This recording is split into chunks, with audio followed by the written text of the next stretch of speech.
Vamos a reseñar brevemente el libro de Roberto Abusada Sala, El futuro esquivo, la economía peruana, del 2013 al 2020, editado por Instituto Peruano de Economía y Fundación Manuel José Bustamante de la Fuente, Lima, Perú.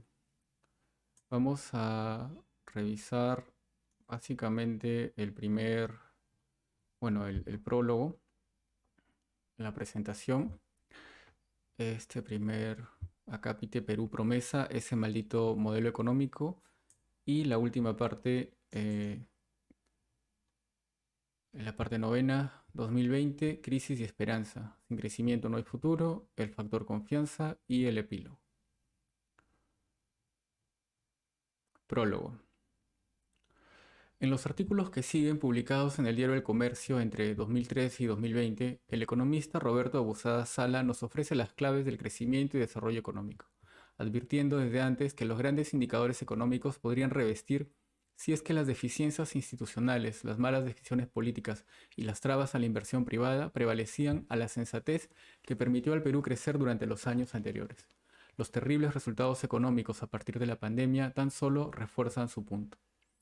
El auge económico desde 1993 al 2013, nos demuestra Abusada, no se debió solo al incremento de los precios internacionales de los minerales, sino a una buena política económica. Solo en el decenio que terminó en el 2013, el crecimiento del Perú se basó fundamentalmente en un fuerte desarrollo de la inversión privada, que aumentó a una tasa promedio anual de 13.7%, y en exportaciones que aumentaron al 5.6% por año. Sin embargo, la ausencia de voluntad política e iniciativas de reformas institucionales permitieron que germinaran aquellos factores que desacelerarían finalmente el crecimiento.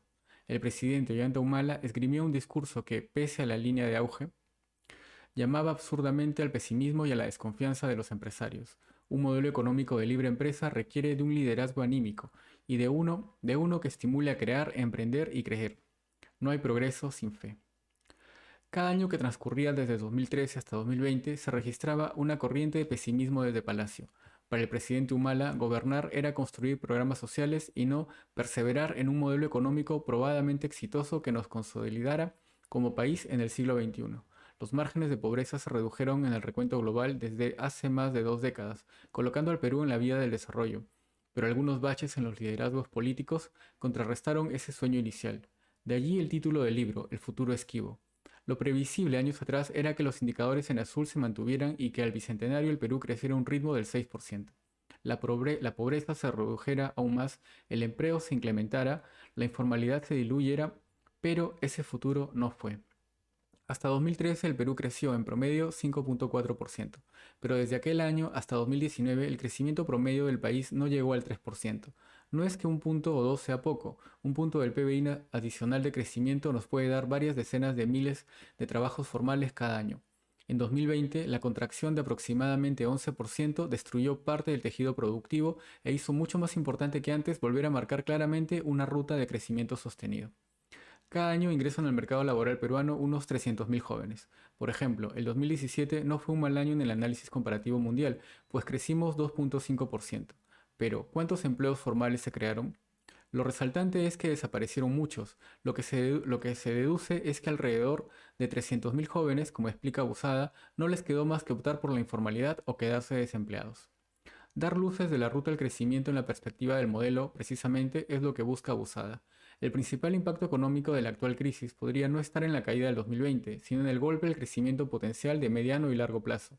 Diversas crisis históricas advierten sobre esta posibilidad.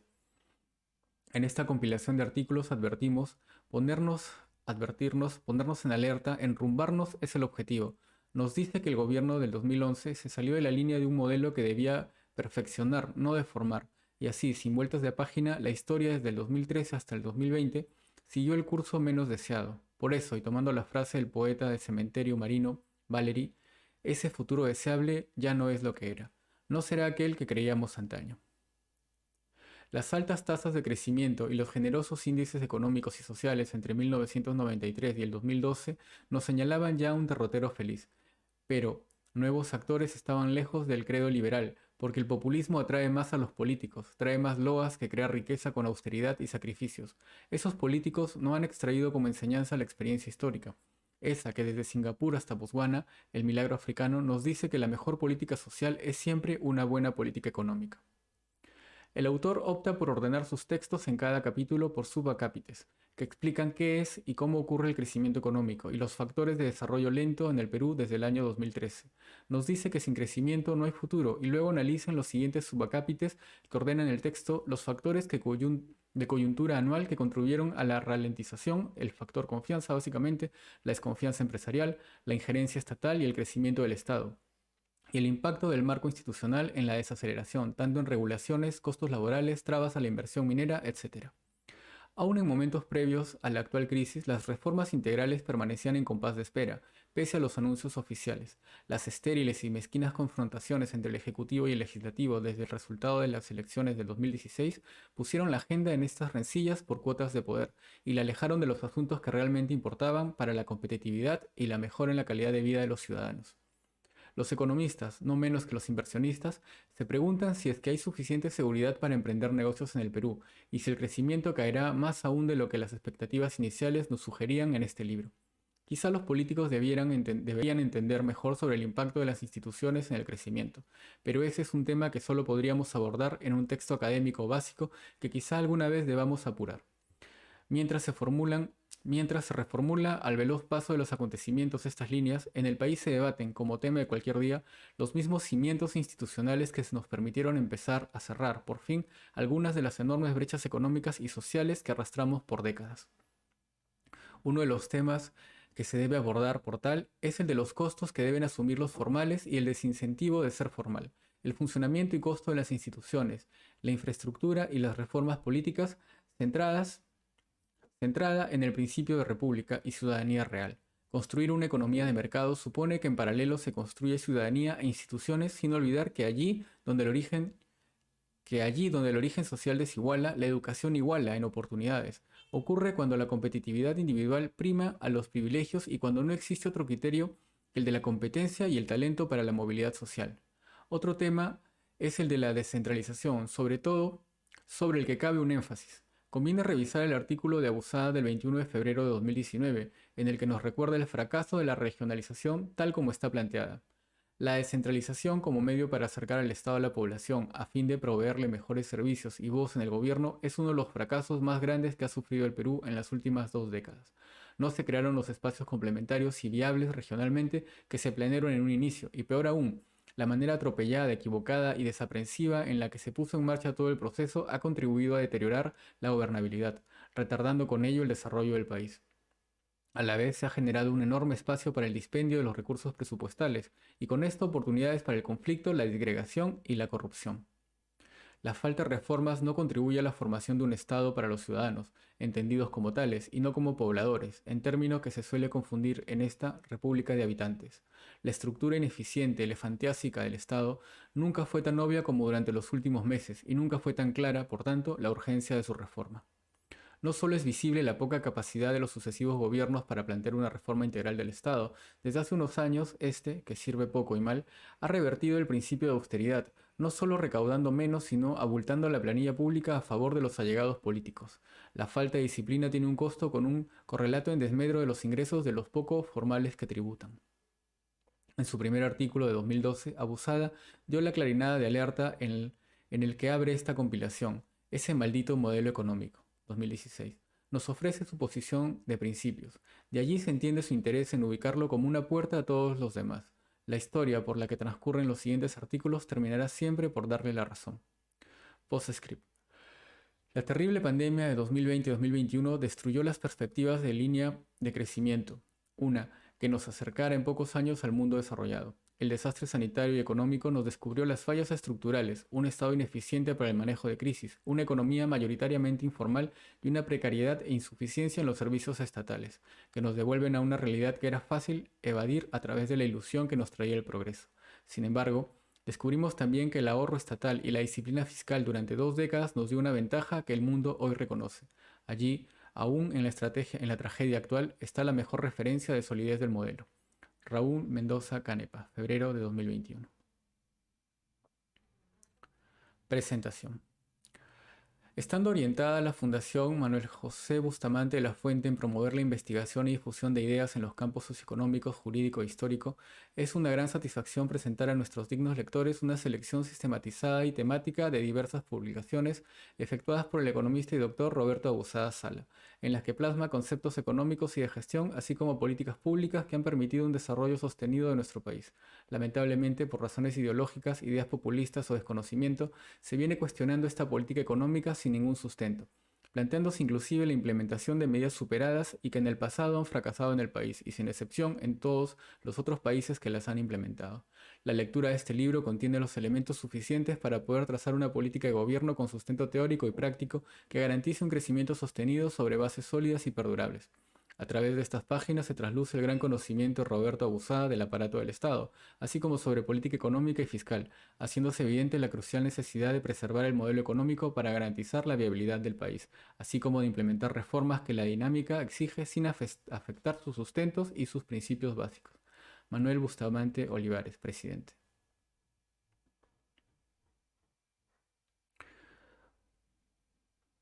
Primero, Perú, promesa.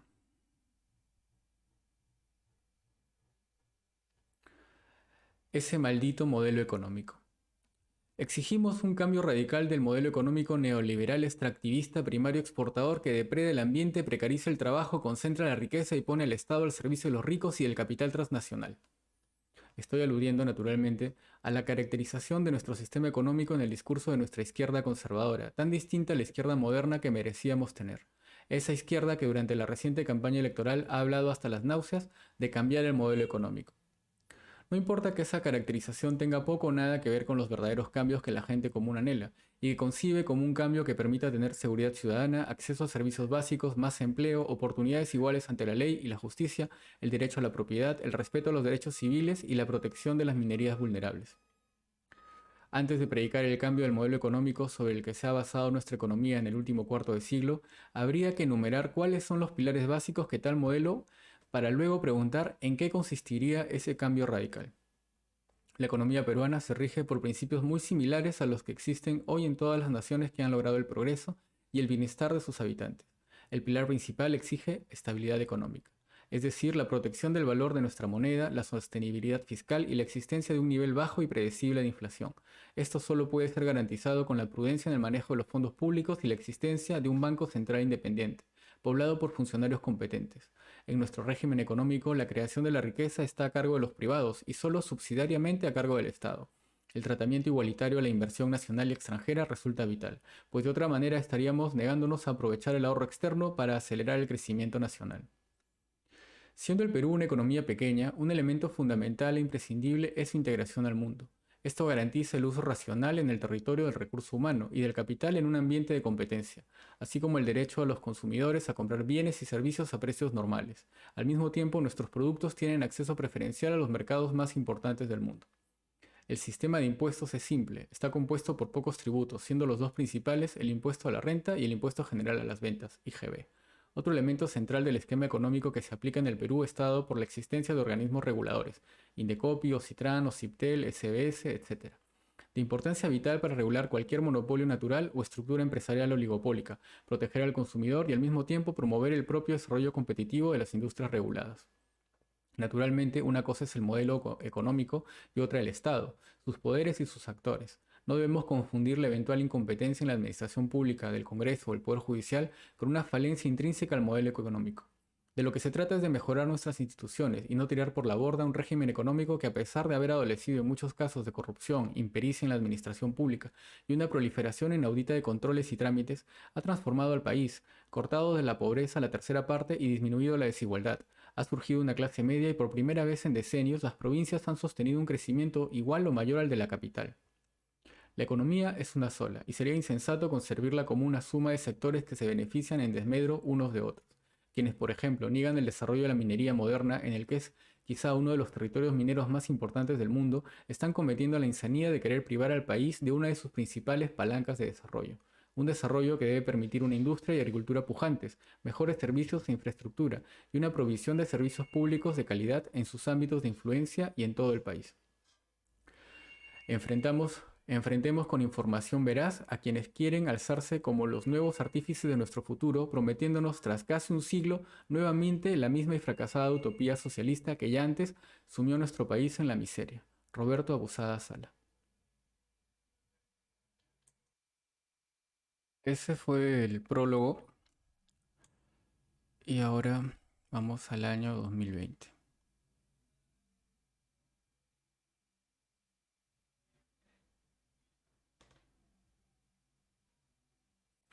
En la página, por supuesto, recomendamos leer todo el libro.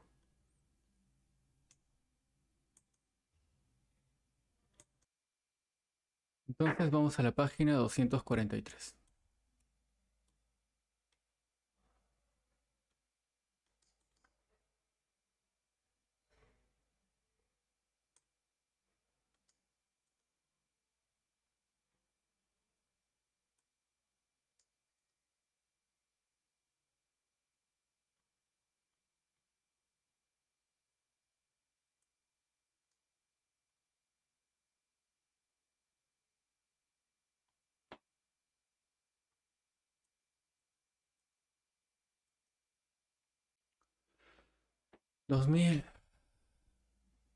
Capítulo noveno, 2020. Crisis y esperanza. Los peruanos que hoy vivimos no tenemos memoria de un año similar al 2020. El año político empezó con una elección parlamentaria motivada por el cierre del Congreso anterior. El legislativo resultante fue uno fragmentado, pero a diferencia de lo que se esperaba, fue también uno que logró encontrar espacios de consenso. Lamentablemente, estos acuerdos se basaron en políticas populistas y con una ambición miope sobre el futuro del país.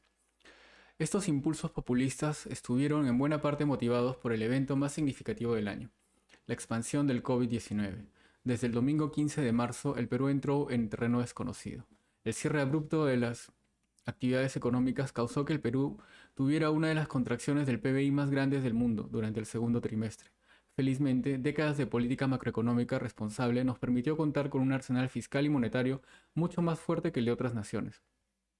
Pero el mal control de la pandemia, así como la lentitud, desorden y burocracia en los procesos de reapertura económica, hicieron mucho daño entre marzo y junio. La segunda mitad del año estuvo marcada por una recuperación relativamente rápida, al punto que en diciembre se alcanzó incluso una cifra pequeña pero positiva de crecimiento del producto. En medio de esta crisis económica y sanitaria, sin embargo, la crisis política recrudeció. En noviembre, un segundo intento de vacancia en contra del presidente Martín Vizcarra prosperó, y por un breve periodo puso al frente del gobierno a Manuel Merino, entonces presidente del Congreso y congresista por Acción Popular. Las protestas derivaron en una rápida renuncia de Merino y el nombramiento de Francisco Sagasti como presidente responsable de finalmente completar el mandato iniciado por el presidente Kuczynski allá por el 2016. Es triste reconocer que el Perú ha vuelto a una situación de inestabilidad e impredictibilidad política que tuvo en décadas pasadas. Esta, como antes, hace imposible que se alcancen los consensos mínimos para reencaminar el país hacia el futuro que previmos hasta hace poco. Lo que se avanzó fue muchísimo, pero lo que está en riesgo hoy es todo. Sin crecimiento no hay futuro. Una década decisiva para el país. 9 de enero 2020.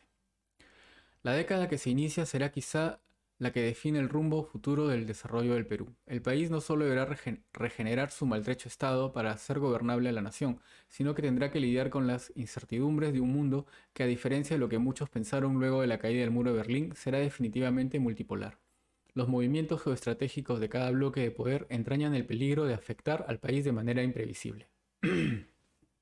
Desafortunadamente, empezamos la década con un estado desvalido entre los enormes retos nacionales y mundiales. Ya no será posible depender de que el progreso fluya, como hasta ahora, del accionar de un enorme conjunto de grupos sociales inconexos, privados de una visión común de país al que aspirar. Un Estado recompuesto y con instituciones sólidas tendrá que construir una visión común. De otra manera, el vacío ya creado será crecientemente ocupado por todo tipo de grupos legales e ilegales que actuarán buscando maximizar el beneficio propio y, en la mayoría de los casos, a costa de los demás, y consecuentemente de toda la sociedad. Desde la mitad del siglo XX, el país ha sido sometido a muchos regímenes económicos y políticos con resultados diversos, desde los moderadamente exitosos hasta los abiertamente desastrosos. Desde la época en la que el Perú estaba partido en dos, en la que muchos creían que el Perú era solo Lima, hasta el advenimiento de la enorme migración interna, mestizaje e integración que hoy definen a nuestra sociedad. el país ha experimentado cambios sorprendentes y también un grado de progreso notable. A veces el avance ha sido vertiginoso, mientras que durante largos periodos se vio solo languidez y estancamiento. Los años 50 y 60 del siglo pasado fueron buenos para la economía. Crecimos en promedio 5.4% y vimos también el inicio del vuelco de grandes poblaciones rurales hacia la costa y hacia las principales ciudades grandes e intermedias. En la década del 70, las políticas desencaminadas del gobierno militar cortaron el crecimiento, con resultados funestos para una población que se expandió en un tercio, debido a la descomunal tasa 2.8% de crecimiento poblacional. Peor aún, este decenio le legó al país una constitución y unas estructuras económicas que sellarían la desgracia de la década perdida, de los 80. Una década en la que el ingreso por habitante cayó en un 23%. Llegarían luego las reformas de la década de los 90, que siguieron al impostergable y brutal ajuste del 8 de agosto de 1990. La complacencia y el abandono de las reformas.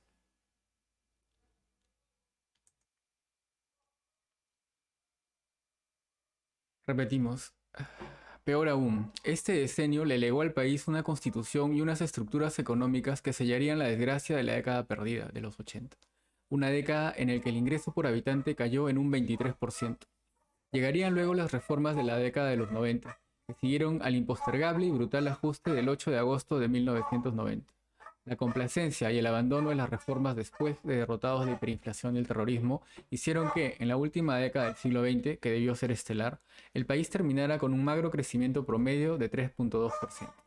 Aunque este resultado también pesaron las crisis rusa y asiática, además de la crisis política provocada por Alberto Fujimori y Vladimiro Montesino. Durante los 20 años de este siglo, el Perú ha tenido la suerte, gracias a la Constitución de 1993, que permitió tener una institución de clase mundial, como lo es el Banco Central de Reserva, de tener una fortaleza macroeconómica espectacular. Reservas, crédito, poca deuda, estabilidad de precios y calidad crediticia. Esto hace que por donde se nos mire, nuestros fundamentos sean envidiables, pero al mismo tiempo, la degradación del Estado y sus instituciones ha llegado a un nivel insostenible. Poco a poco el país se ha tornado inmanejable por la manera absurda en la que han proliferado el trámite, el permiso, la corrupción y, más importante aún, la pérdida total por parte del poder central rector del control del territorio, hoy completamente balcanizado por la deplorable implementación del proceso de regionalización.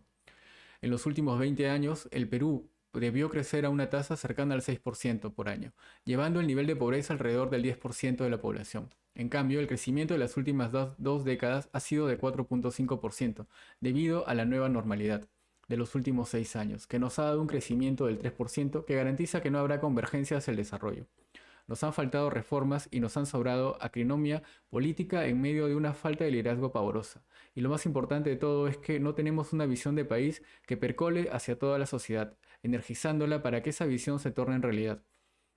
No hemos visto una sola reforma económica, mientras que la reforma política y la reforma judicial han sido simples bromas de mal gusto.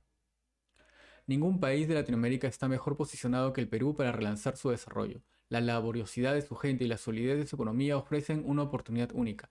Miremos cuáles son los países que progresan y cuáles son los que se empobrecen, y sabremos lo que nos falta por hacer.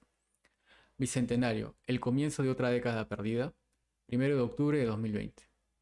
En varias oportunidades en este mismo espacio he opinado sobre la importancia crucial de producir un fuerte rebote del crecimiento económico en el año próximo.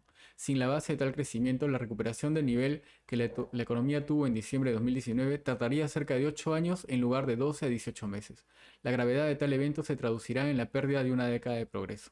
Naturalmente, el Perú en los últimos meses ha sufrido el creciente deterioro de sus instituciones y en particular la degradación de la política. Sin embargo, el Perú sigue siendo un país con fundamentos financieros muy sólidos y un ejecutivo que, con la ley en la mano, puede ejercer un poder enorme. Ese poder debe ser usado desde ahora teniendo siempre presente que el Perú es una nación unitaria y no una república federal donde los gobiernos regionales se arrogan derechos que no están en la ley. El gobierno nacional debe cesar de abdicar constantemente del carácter rector que le otorgan las 6 leyes de desarrollo constitucional que establecieron la regionalización, además de lo que norma la ley orgánica del Poder Ejecutivo. La clave esencial para generar la imprescindible gran recuperación en el 2021 radica en poner sobre todo el énfasis del gobierno en producir un aumento muy grande en la inversión pública y privada, Esto requiere un liderazgo enorme que ataque los problemas que hoy mantienen paralizados enormes proyectos en minería, irrigación e infraestructura en general. Liderazgo que se tiene que manifestar en una estrategia inteligente para detener al movimiento antiminero y terminar con la estigmatización de la empresa privada y particularmente del sector de empresas constructoras manchadas por los eventos de corrupción ligados al caso Lavallato y otros. Estas empresas son activos nacionales y sus inconductas deben ser procesadas como se hace en cualquier país civilizado, propiciando la salida de la dirección de tales empresas de los individuos causantes de tales inconductas a ser procesadas por el Poder Judicial, al tiempo que se establece una reparación civil a ser pagada por cada firma. Son las personas las que delinquen, no las empresas. El caso de la minería es más complejo, pero no por ello imposible de resolver. El gobierno debe tomar la iniciativa para quitar el poder al movimiento antiminero, al que le han cedido gratuitamente todas las zonas de influencia de los grandes proyectos mineros. En este momento, la penuria nacional es literalmente suicida abandonar el desarrollo de uno de los principales territorios mineros del mundo. La estrategia del gobierno debe consistir en desarrollar tres actividades básicas. La primera es la de aumentar la presencia del Estado y acompañar a las empresas en la difusión de información veraz y transparente sobre los beneficios de la actividad en la zona. La segunda es desplegar los servicios de inteligencia para que no sea sorprendido por la oposición fraudulenta y antipatriota que genera el movimiento antiminero. Y la tercera es la de adelantar beneficios pecuniarios y no pecuniarios a las comunidades de la zona. En la actualidad existen 17 importantes proyectos mineros prestos a iniciarse. Están además los tres proyectos de irrigación, Majes-Iguas 2, Olmos 2, Chavimochic 3, absurdamente paralizados desde diciembre de 2017, octubre 2015 y noviembre de 2016 respectivamente. A todo esto se suma la lentitud de la marcha de la línea 2 del metro y el avance igualmente lento de la construcción de varias redes viales concesionadas y las demoras en el avance de las aprobaciones para la iniciación de la obra del puerto de Chancay, una obra de más de 3.000 millones de dólares que generará el megapuerto más importante del Pacífico de América del Sur. Todo lo mencionado aquí generaría la actividad económica desde el inicio de las etapas constructivas, las cuales producen incluso más actividad que la de la obra misma una vez terminada y dinamizan amplios sectores de la industria, la agricultura y los servicios. De allí que un gobierno diligente pueda hacer la diferencia entre una recuperación acelerada o el desastre de una década perdida. Vayamos a los números. El Banco Central proyecta para el 2021 un crecimiento de la inversión pública y privada del 11 y 20% respectivamente. No existe razón alguna para que el gobierno no genere un aumento de la inversión pública de al menos 30% para el próximo año y con las medidas aquí descritas llevar al crecimiento de la inversión privada del 20 al 50%.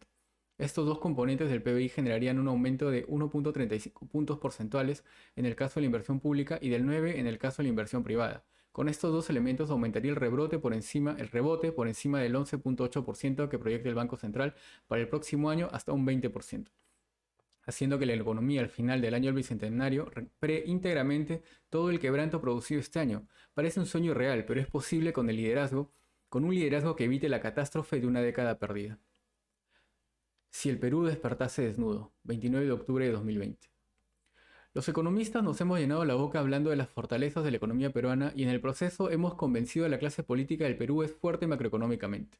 En muchos casos, esa clase política, que en su mayoría no sabe realmente lo que significa ser macroeconómicamente fuerte, ha creído que esta fortaleza es un don divino inmutable. Algunos tienen una vaga idea respecto de la bondad de tener altas reservas internacionales, baja inflación, bajo riesgo país, un grado de inversión de los mejores entre los países emergentes, acceso casi limitado a nuevo endeudamiento para pagar las deudas que vencen, un tipo de cambio entre los más estables del mundo, un reducido nivel de dolarización alcanzado en los últimos años, bajo nivel de deuda pública y un déficit fiscal hasta este año bajo control. Pero dicho todo esto, el comportamiento de la clase política ha dado muestras abundantes de que no solo no entienden lo que implican estas fortalezas, sino que no comprenden lo que significa o significaría perderlas, y parece importarles un pepino. La crisis política, económica, sanitaria de este año debe hacernos a todos reflexionar sobre el grave peligro que está corriendo la fortaleza macroeconómica y las implicancias en términos de miseria, sufrimiento popular y desesperanza de progreso que significaría perderla. ¿Es esta una admonición alarmista o algo que realmente puede suceder con facilidad? Veamos. El Perú hasta el año pasado mantuvo un nivel de deuda pública equivalente al 26.5% del PBI. Este año es probable que termine aumentando a ese nivel al 35%. Esto se debe a que los ingresos por impuestos se han desplomado y a que los gastos que ha demandado hacer frente a la crisis sanitaria y económica dispararán el déficit de este año a cerca del 10% del PBI desde el 2 o 3 que esperábamos en enero. Esto pondría nerviosas a las agencias calificadoras de riesgo y nuestra perspectiva de riesgo puede tornarse negativa. Más aún, existe el peligro de que la trayectoria de la deuda no se estabilice alrededor del 35%, sino que podría dirigirse hacia un 50%. En tal caso, las agencias rebajarán sin duda la calificación crediticia del Perú y tomar nueva deuda será mucho más difícil y costoso, quitando recursos públicos para gastos sociales. Las empresas privadas sentirán también el golpe inmediatamente. El Perú es uno de los pocos países emergentes que ha podido endeudarse en su propia moneda a periodos de entre 15 y 30 años, y esos bonos peruanos en soles han sido comprados con entusiasmo por inversionistas extranjeros porque tienen confianza en que el Perú tiene baja deuda, y que además no perderán valor porque el Banco Central ha demostrado al mundo que tiene las herramientas para que la moneda nacional no se devalúe abruptamente. Hoy, aproximadamente la mitad de esos bonos en soles son mantenidos por extranjeros. No es difícil entender que una pérdida de confianza en el sol o una tendencia exagerada en el aumento de la deuda pública los empujaría a deshacerse de esos bonos y comprar dólares con el producto de su venta, empujando el tipo de cambio al alza. La fortaleza que significa para el Perú la entrada de capitales de largo plazo para financiar la diferencia entre los gastos y los ingresos corrientes con el exterior ha venido siendo muy favorable a nuestra economía. Estos capitales de largo plazo han venido para invertir en el país por la estabilidad de sus políticas económicas en los últimos 25 años. Y así nunca en el pasado reciente hemos enfrentado dificultad alguna para financiar saludablemente ese déficit. El hecho de que la gran parte de las utilidades de empresas extranjeras se reinviertan en el país ha sustentado esta fortaleza. Las altas reservas internacionales del Perú han dado el confort de poder asegurar que el país no tendrá dificultades en comprar los dólares necesarios para cubrir todas las deudas de corto plazo y las amortizaciones de los años siguientes. Podríamos seguir desmenuzando las ventajas de las que goza el Perú gracias a su fortaleza macroeconómica, pero basta lo mencionado para alertar de la catástrofe que significaría la erosión de esa base, sin la cual ninguna nación puede progresar. Miremos si no la angustia ciudadana en países como Ecuador, o peor aún, Argentina, para imaginar lo que significaría perder todo lo bueno que emana de nuestra hasta ahora sólida economía. Basta con recordar al Perú en la década de los 80 como el más claro ejemplo de lo que estamos arriesgando. Nuestra clase política, ejecutivo y parlamento están jugando con fuego sin entender las consecuencias de un incendio nacional. Es momento de que cada una de las aberraciones económicas que emanan de los poderes del Estado sea vista con un claro espejo de sus consecuencias. La experiencia internacional y nuestro propio pasado pueden servir de espejo para ponerlos frente a las narices de la clase política y que estén advertidos de los resultados de sus actos. Así sabremos identificar personalmente a cada culpable de la miseria que ocasiona cada uno de sus raptos populistas. De estrella latinoamericana a país fallido, 10 de diciembre de 2020. Los eventos de desorden y violencia de las últimas semanas representan un grave deterioro en la gobernabilidad del país. Muchos ignoran la facilidad con la que estos eventos pueden desembocar en un proceso irreversible que regrese al país a la situación de gobernabilidad y en camino de convertirse nuevamente en un país fallido como el que demostró en el año 1990. La situación actual sin duda tiene su origen en la elección del 2016, cuando el gobierno y la oposición fallaron miserablemente en acordar un mínimo de cooperación. Los hechos posteriores son harto conocidos y se han caracterizado por un creciente deterioro del ambiente político y una degradación de las instituciones. Esta situación alcanzó su clímax con el cierre del Congreso decretado por Martín Vizcarra. Ello, junto con la eliminación de la reelección de congresistas, nos dio un legislativo peor que el que fue clausurado, y a su vez un gobierno sin apoyo parlamentario, sumergido nuevamente en la confrontación y el populismo. Es imposible pedirle al gobierno de Francisco Sagasti que enmiende una situación tan caótica en los pocos meses que le queda de mandato. Lo que sí debe proponerse es estabilizar la situación para evitar que las fuerzas antisistema que han olido la debilidad de su gobierno desbarranquen al país al abismo. Son dos áreas las que requieren urgente atención para al menos estabilizar la situación. La primera y más importante es restaurar el orden público. Si en esta tarea es necesario hacer participar a las Fuerzas Armadas tangencialmente, pues habrá que hacerlo. Esto es imperativo, ya que las fuerzas antisistema están abocadas a atacar a los sectores más dinámicos de la economía, mientras que por otro lado los grupos con intereses particulares ven una oportunidad para sacar ventaja de dicha debilidad. La segunda tarea urgente es evitar el deterioro de los fundamentos macroeconómicos y apoyar la reactivación de la economía. En el lado macroeconómico es imprescindible tomar medidas para evitar que la calificación de la deuda peruana sufra un deterioro. Esto es vital porque el Perú deberá endeudarse en el equivalente a aproximadamente 8 a 10 puntos porcentuales del PBI. Esto debido a que el Perú debe acceder a los mercados internacionales de crédito para enjugar un importante déficit fiscal en este y en los próximos años. Para este propósito, junto con el restablecimiento del orden, es preciso evitar a toda costa medidas populistas en el Congreso y en el Ejecutivo. Son este tipo de medidas las que desencadenarían el deterioro de la calificación crediticia. La deuda pública se elevaría este año del 27 al 35 del PBI. Ello no provocará necesariamente el deterioro de la calificación si es que se cumple con atenuar las medidas populistas. Al mismo tiempo, debe expresarse un compromiso de estabilizar la deuda como proporción del PBI junto con una determinación de bajar gradualmente el déficit fiscal. Este déficit, que este año será equivalente al 8 o 9% del PBI, deberá reducirse año a año con la mejora en la eficiencia del gasto público, el incremento de la recaudación tributaria y, de ser necesario, la adopción de algunas medidas tributarias. Debe prestarse una atención especial a la situación de desempleo. Si bien la reactivación se viene dando con relativa rapidez, el empleo adecuado no está acompañando esa reactivación, y aquí pueden estar verificándose cambios estructurales en el sentido de que las empresas parecen haber aprendido durante la pandemia a operar con un menor número de trabajadores sin que ello afecte muy significativamente su productividad. Los últimos datos de empleo adecuado indican que se ha perdido aproximadamente un 40% de tales empleos en Lima metropolitana. En esta situación, el gobierno debe llegar a un compromiso amplio con el sector privado y con la sociedad civil en general para trabajar en la estabilización de la peligrosa situación actual. En la coyuntura de la derogatoria de la ley agraria, los empresarios debieron defenderla durante toda su vigencia, sobre todo el capítulo laboral, y no esperar a que se produjese un caso límite como el que ha desembocado en la reflexiva y sumaria anulación de esa importante ley.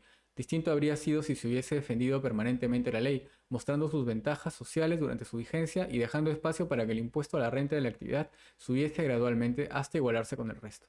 Del mismo modo, esta cooperación entre el gobierno y el sector privado debe darse en el área de la minería y otros sectores que operan en lugares con escasa presencia del Estado. Hace 3 décadas el Perú era considerado un país fallido. No subestimemos la rapidez con la que la situación actual de un gobierno débil, un Congreso populista y un proceso electoral con mucha incertidumbre pueden poner al Perú en el camino hacia el abismo. Economía peruana en emergencia, 24 de diciembre de 2020. Hace tan solo 2 semanas advertí en este mismo espacio sobre la urgente necesidad de estabilizar dos elementos cruciales para evitar que el Perú se encamine rápidamente rumbo a convertirse nuevamente en un país fallido como el que fue a finales de la década de 1980. Decía que se debía restaurar el orden público y apuntalar los fundamentos macroeconómicos y, en particular, evitar a toda costa el deterioro de la calificación crediticia. El gobierno parece estar fracasando estrepitosamente en ambas tareas. Los desórdenes en varios sectores claves, sociales y económicos van en camino a convertirse en una convulsión social generalizada a la cual se agrega la profusión de reivindicaciones de cada grupo de individuos que perciben la debilidad del gobierno.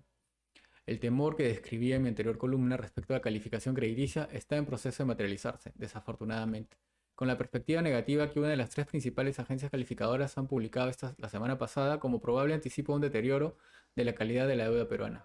En esta decisión de la agencia Fitch, que seguramente será seguida por las otras dos importantes calificadoras, ha pesado, además de la inestabilidad política, la serie de medidas populistas recientes emanadas del Ejecutivo y particularmente del Congreso. En efecto, tales medidas no solo están socavando la sostenibilidad fiscal, sino que tienen un impacto negativo sobre la inversión privada y sobre la percepción acerca de la predictibilidad de las acciones del Estado, todo ello en detrimento del crecimiento a largo plazo de la economía.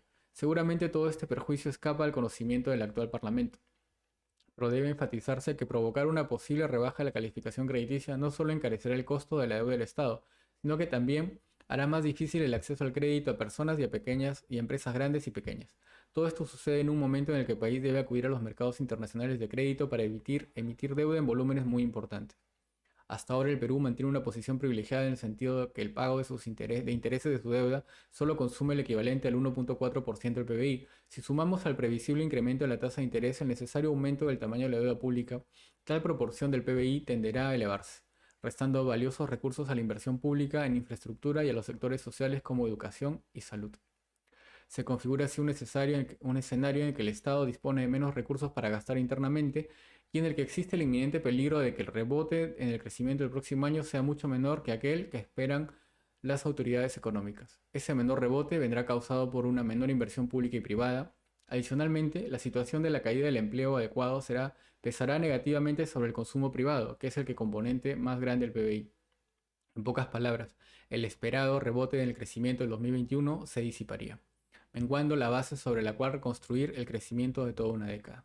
En resumen, la economía peruana, con las decisiones que viene tomando el Ejecutivo y el Congreso, ha sido conducida a una sala de cuidados intensivos donde no existe la más mínima idea de cómo salvar al paciente. El bochornoso caso de incapacidad en la compra de vacunas para atender la crisis sanitaria grafica la lamentable situación de inacción y confusión total que hoy reina en el Estado. Lamentablemente, la burocracia nacional se ha mostrado inoperativa e indolente con las necesidades del Estado y de la ciudadanía en un contexto de emergencia. Su falta de acción le viene causando al país perjuicios incalculables, y de no mediar decisiones políticas firmes, el barco seguirá a la deriva y la crisis temporal que atravesamos correrá el riesgo de volverse crónica. Para realizar un golpe de timón efectivo, el presidente Francisco Sagasti debe empezar por romper con la inercia política y ser absolutamente transparente con respecto de la coyuntura económica, política y de salud que ha heredado del gobierno de Martín Vizcarra.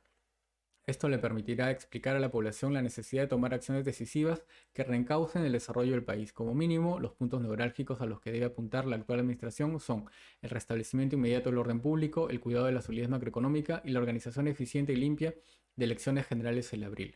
Hay demasiado en juego para no actuar valiente y decididamente. El factor confianza. El grave déficit de gestión. 30 de abril de 2020. Hace 40 días, a poco de iniciada la cuarentena, en este mismo espacio, propuse que una vez tomada esta drástica y necesaria medida, el gobierno debe tener presente la imposibilidad de separar el problema sanitario del cuidado del aparato productivo.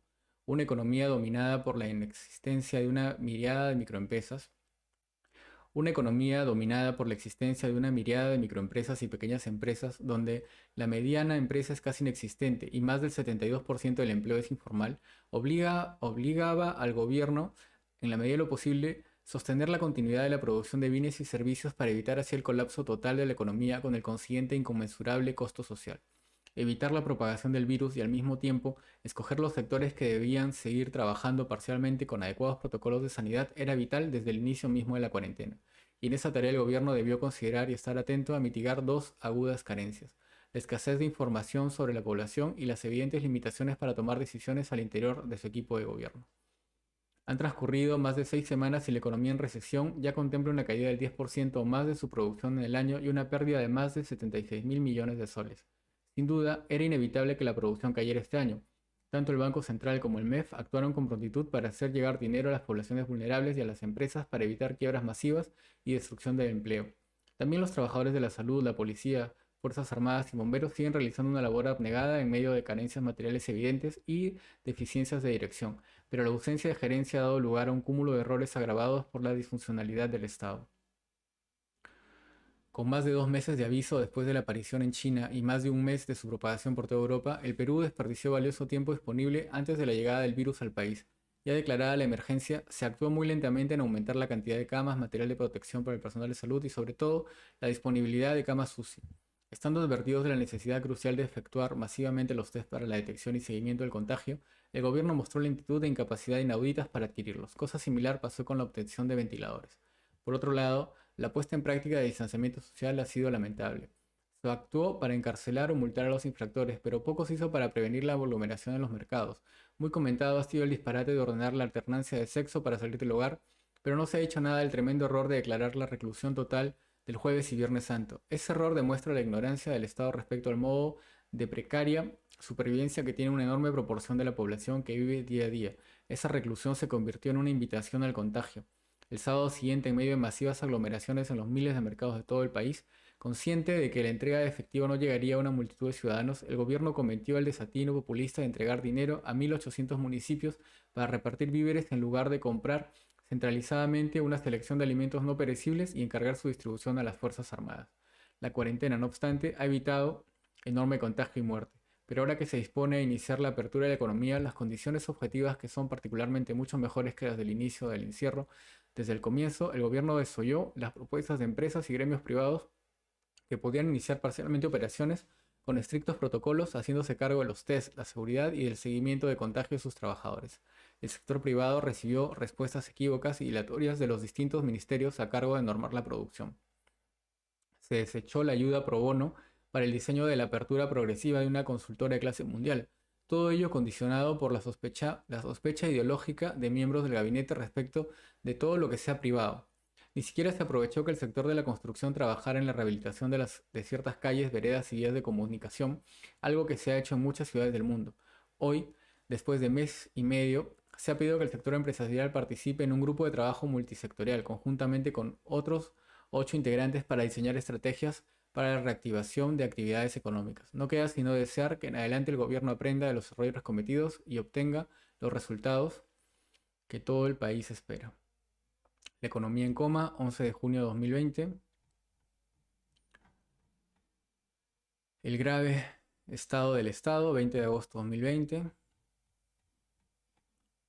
La entelequia del Estado peruano, 3 de septiembre de 2020.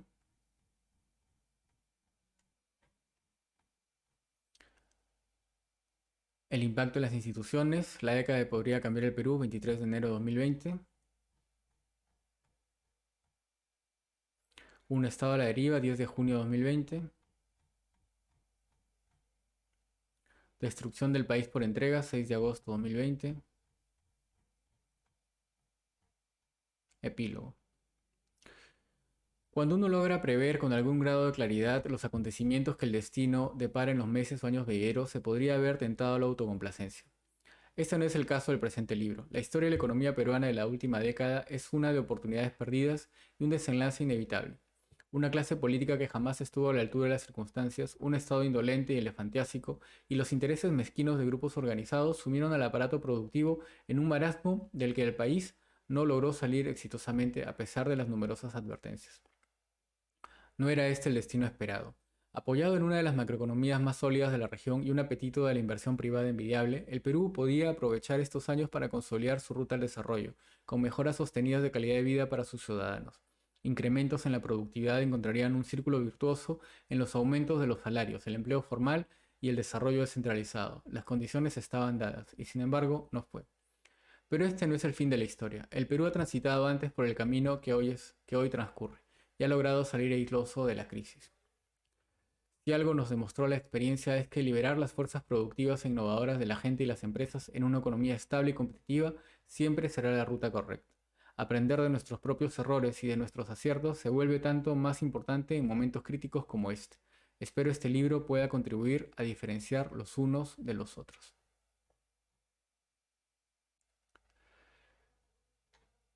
Este libro muestra artículos de antes de la segunda vuelta, pero nos ilustra sobre la visión evidentemente liberal y pro mercado de efectivamente las bondades del mercado.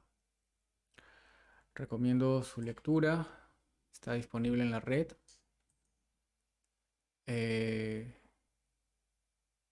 Y este domingo son las elecciones y no parece una situación feliz, pero es necesario revisar la historia para prever, como dice el autor, lo que podría pasar.